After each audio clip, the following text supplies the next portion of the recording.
Hey, hi, how are you? My name's Carmen, and I have lost 175 pounds. It's been over the course of about 4 years now, and I wanted to give a little bit of insight on the whole GLP medication thing.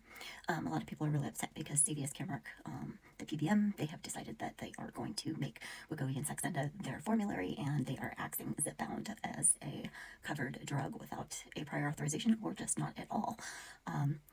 I started GLP-1s when they weren't even being covered by insurance. I started Saxenda in October of 2022, and most insurance companies were not covering it. Mine was, to the point of where when I would go to get my prescription, the pharmacist was like, "Oh, we're not going to order that, and your insurance isn't going to cover it." I literally had to talk the pharmacist into running my insurance to prove that it was going to be covered.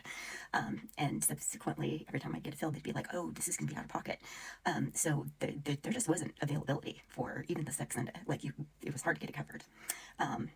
So now we've got two medications that are finally on formularies that are being commonly covered, and that's Saxenda and Wegovy, which is amazing for the GLP-1 community. No, it's not Zepbound, but there's always going to be a new shiny thing, right? There's always going to be a new medication, and brand new medications that don't have any generics or haven't been around for a while, those are always going to be the ones that the insurance companies do not want to pay for. It happens with all kinds of medications. It happened a lot with the ADHD medications.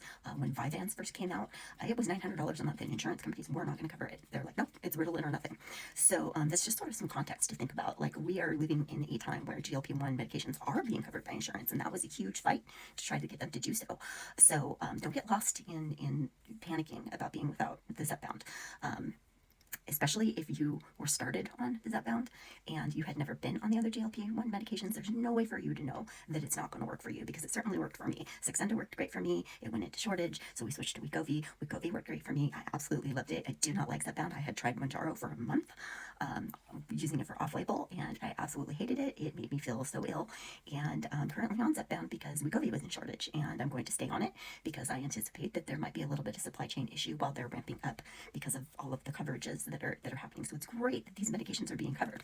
And Saxenda, the patent ran out just recently, and so that means there's going to be a generic available eventually, which also means it's going to be more accessible to a lot of people. So that's just something that I was kind of pondering about today and thinking about, is that yeah, it's not the latest and greatest thing, but if you've never tried anything else, then don't panic too much.